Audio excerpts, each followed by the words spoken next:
Bienvenue sur The June Podcast, le podcast du cabinet de conseil June Partners qui accompagne les entreprises dans leur transformation. Je suis Camille et aux côtés des collaborateurs, nous vous proposons des épisodes autour de la finance d'entreprise ou encore des sujets opérationnels ou industriels.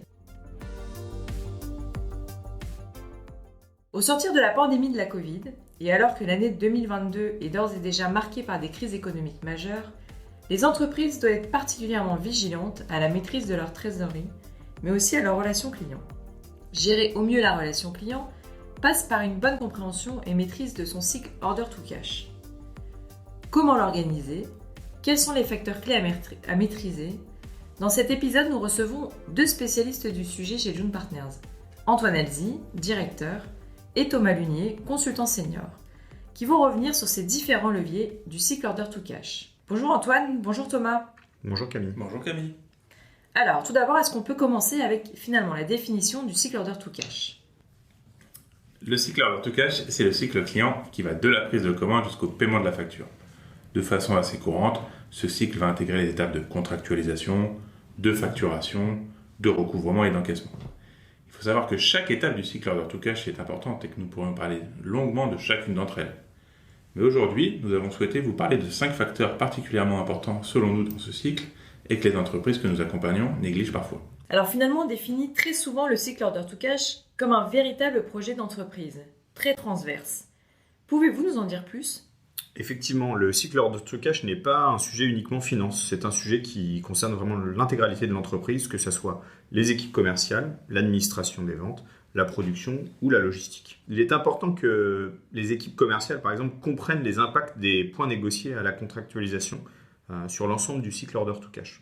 Par exemple, en leur expliquant l'impact sur la marge nette d'un délai de paiement qu'un client souhaiterait rallonger de 30 jours, en raison du coût de la trésorerie que cela mobiliserait. Les équipes finance, en tant que business partner, jouent un rôle important pour diffuser cette culture cash. Concrètement, comment accompagnez-vous vos clients ? Quand nous avons travaillé avec l'un des leaders du web, nous avons fait un travail de pédagogie important vis-à-vis des équipes commerciales pour leur permettre de mieux comprendre les raisons des contraintes imposées à la signature d'un contrat. Par exemple sur les délais de paiement ou les modes de paiement, tels que le prélèvement, et qu'ils soient ainsi à l'aise pour défendre les intérêts du groupe lors de leurs négociations commerciales. Le cycle order to cash est donc vraiment un sujet qui doit être maîtrisé par la direction générale et intégré au cœur de la stratégie de l'entreprise afin de réussir sa relation client. La mise en place d'un processus efficace du traitement de la facturation et des litiges clients est le deuxième facteur clé de succès à maîtriser. Pouvez-vous nous en dire plus ? Quelles sont finalement vos préconisations ? Quand un client rencontre un problème de traitement de sa commande ou à la réception de sa facture, l'une des conséquences peut être qu'il ne paiera pas cette facture tant que son problème ne sera pas réglé. Le traitement de ce litige peut sembler purement administratif, mais c'est en réalité un indicateur très utile pour connaître la qualité de la relation client. Tout d'abord, il faut qu'un process multicanal ait été instauré pour recueillir les problématiques du client. En effet, il est toujours très désagréable qu'un client puisse recevoir un courrier de relance alors que ce dernier a déjà signalé le pourquoi du non-paiement de sa facture, mais que l'information n'a pas été transmise correctement au service recouvrement. Ensuite, il est important que pour chaque type de litige, la direction générale ait clairement identifié le service qui sera en charge de la résolution de ce dernier. Cela évitera un phénomène de ping-pong entre les équipes que l'on peut rencontrer parfois. Enfin, il est important de mesurer le délai de traitement de ces litiges pour assurer qu'ils sont conformes à la qualité de service que l'entreprise souhaite délivrer. Pour compléter ce qu'évoquait Antoine, l'utilisation de la facturation électronique sera une obligation légale à partir du 1er juillet 2024 et elle aura plusieurs bénéfices pour les entreprises. Tout d'abord, elle nécessite moins de tâches administratives et réduit donc les délais de réception et de paiement. Ensuite, la facturation électronique est envoyée gratuitement sans utiliser de papier et sans avoir besoin de l'archiver dans un espace physique. Enfin, le suivi de la transmission de cette facturation est totalement transparent et elle évite des erreurs de saisie. Il s'agit clairement d'une opportunité pour les entreprises puisqu'elles vont obtenir une meilleure visibilité sur toute leur chaîne de valeur. Mais alors concrètement, comment s'organise le processus du traitement de la facturation et des litiges clients dans les entreprises que vous accompagnez ? Que devons-nous retenir ? Chez l'un de nos clients du secteur agroalimentaire, le process de traitement des litiges était incomplet. Et il arrivait parfois que les clients ne puissent pas payer les factures car le numéro de leur bon de commande n'était pas indiqué. L'ADV avait tendance à penser que c'était au service facturation de corriger la facture et ce dernier partait du principe que sera la relevée du traitement de la commande fait par l'ADV. Nous les avons donc accompagnés pour clarifier l'ensemble du process et déterminer les services responsables pour chaque type de litige.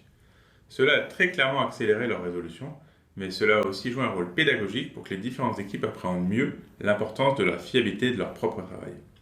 La facturation et les litiges remontés par les clients ne sont donc pas de simples sujets administratifs, mais nécessitent d'être pris en charge avec des processus robustes, car ils ont un impact direct sur le cycle order to cash, la qualité de la relation client et la capacité de l'entreprise à maîtriser son cash flow. Merci Thomas. À présent, passons à la prévention du risque client. Comment le définissez-vous ? Quelles sont les solutions pour le réduire ? Il s'agit du risque que le client d'une entreprise ne règle pas sa facture, en raison d'une défaillance financière par exemple. La situation géopolitique que nous connaissons actuellement, avec les sanctions appliquées à la Russie, a fortement rappelé que le risque client est aussi lié au risque pays. Des entreprises qui étaient considérées comme solides se trouvent par exemple dans l'incapacité de régler leurs factures fournisseurs étrangers. Face au risque client, le délai de paiement est la première solution. Il s'agit d'un moyen de s'en protéger. Par exemple, en négociant un paiement d'avance ou un paiement fractionné au cours du cycle de production du produit. Bien que le délai de paiement puisse être un avantage compétitif pour obtenir un nouveau client, il doit être cohérent avec le risque de ne pas être payé par ce client. Les délais de paiement sont souvent assujettis à des contraintes légales, par exemple la loi LME en France. La deuxième solution est le mode de règlement. Certains modes de paiement permettent de réduire le risque d'impayé. Par exemple, le crédit documentaire permet d'obtenir une garantie bancaire du paiement, en cas évidemment de bonne exécution du contrat. Les règlements initiés par le créancier, tels que le prélèvement, ne protègent pas du risque de défaillance, mais permettent d'optimiser le respect des délais de paiement. Une troisième solution face au risque client est d'utiliser l'une des nombreuses innovations technologiques sur ce sujet pour fluidifier les flux administratifs, réduire les contraintes et les coûts pour les clients comme pour les entreprises. Une quatrième solution est l'usage d'une assurance dédiée au risque client, qui est un vaste sujet dont nous avions parlé dans l'épisode 2 de The June Podcast. Et alors finalement, comment les entreprises que vous accompagnez gèrent le risque client ? Avez-vous quelques exemples à nous partager, notamment lors des dernières missions que vous avez pu réaliser ? Effectivement Camille, nous avons accompagné il y a quelques temps une ETI, un important groupe industriel européen du secteur de la construction. Ce groupe avait une importante volumétrie de clients et avait besoin de structurer sa gestion du risque, qui était beaucoup basée sur des process manuels. Avec leurs équipes, nous avons donc mis en place une politique crédit groupe, défini des règles en fonction des catégories clients, grands comptes, médiums, petits, ainsi que leurs clients publics. Nous les avons donc également aidés à mettre en place des limites de crédit assurées et des limites de crédit internes, avec des niveaux d'approbation selon le risque client. Ceci avec des garanties ou autres sanctions possibles, c'est-à-dire des paiements d'avance ou des blocages de livraison. Et enfin, une clarification des rôles et responsabilités dans le processus de gestion des risques. Cela montre que la prévention du risque client peut donc être abordée sous plusieurs angles. Les entreprises doivent être particulièrement vigilantes à celui-ci, afin de le réduire et surtout réussir leur relation client. Nous venons de voir 3 facteurs clés de succès à maîtriser pour réussir sa relation client. Qu'en est-il de la constitution des équipes ? Comment sont organisés vos clients ? Quel dispositif préconisez-vous ? Alors Camille, nous avons remarqué chez nos clients les plus performants que la spécialisation des équipes est souvent un facteur très différenciant. Par exemple, le métier du recouvrement est un métier spécifique qui fait pleinement partie de la relation commerciale. Une équipe dédiée à ce sujet est un atout puisqu'elle est formée et structurée de façon à être cohérente avec l'organisation des équipes commerciales. L'équipe recouvrement doit aussi pouvoir s'appuyer sur un outil adapté. Il en existe de multiples, allant d'une simple balance AG à des outils spécialisés au cash management. Le choix de cet outil est une décision structurante qui doit être prise en fonction de chaque organisation. La spécialisation des équipes ADV ou comptables est également un facteur de succès, car elle permet d'obtenir efficacité et qualité de service. Bien évidemment, l'arbitrage entre les degrés de spécialisation et de polyvalence dépendra de la taille de l'organisation et des équipes. Et avez-vous rencontré des entreprises pour lesquelles la spécialisation des équipes n'était pas optimale ? Lorsque nous avons commencé à accompagner l'un des leaders du secteur de la distribution automatique, nous avons rapidement constaté que les équipes ADV faisaient à la fois un travail de traitement des commandes et de recouvrement. Comme l'expliquait Thomas, ces fonctions étant assez distinctes, les équipes n'avaient pas toujours le niveau de formation suffisant pour bien les réaliser. De plus, la priorité était en général donnée au traitement des commandes et le recouvrement n'était fait qu'en cas de situation très dégradée avec un client. Nous les avons donc aidés à mettre en place une équipe dédiée au traitement des commandes et une équipe dédiée au recouvrement. Ceci a permis d'améliorer nettement l'efficacité de leurs actions et de dégager le temps nécessaire à leur mission et à les prioriser dans leur quotidien. Avoir des équipes spécialisées à un degré de cohérence avec la taille de l'organisation, comme l'expliquait Thomas, est vraiment donc un facteur de succès, et en permettant d'améliorer l'efficacité des collaborateurs et d'aligner leur travail avec les priorités de la direction générale. Enfin, revenons sur la performance du cycle order to cash. Quels sont les indicateurs clés de performance Et comment les communiquer aux équipes ? Alors, il existe plusieurs indicateurs quantitatifs et qualitatifs pour mesurer la performance du cycle order to cash. Ils vont permettre d'objectiver la performance et les points critiques dans l'organisation. On pourra suivre des indicateurs quantitatifs, tels que les lead time des différentes étapes du parcours client, mais aussi les taux de commande en retard, de facturation incorrecte, de factures impayées ou de règlements non lettrés. Des indicateurs plus qualitatifs pourront aussi être suivis, par exemple la qualité du discours client des différentes équipes ou la diffusion de la culture cash dans l'organisation. Aujourd'hui, il existe de nombreux outils modernes de data visualisation ou visualisation des données pour communiquer sur ces indicateurs, par exemple Power BI ou Tableau. Ils permettent de suivre en temps réel les performances, de les communiquer à toutes les équipes pertinentes, en affinant bien sûr les indicateurs et leur scope à chaque équipe.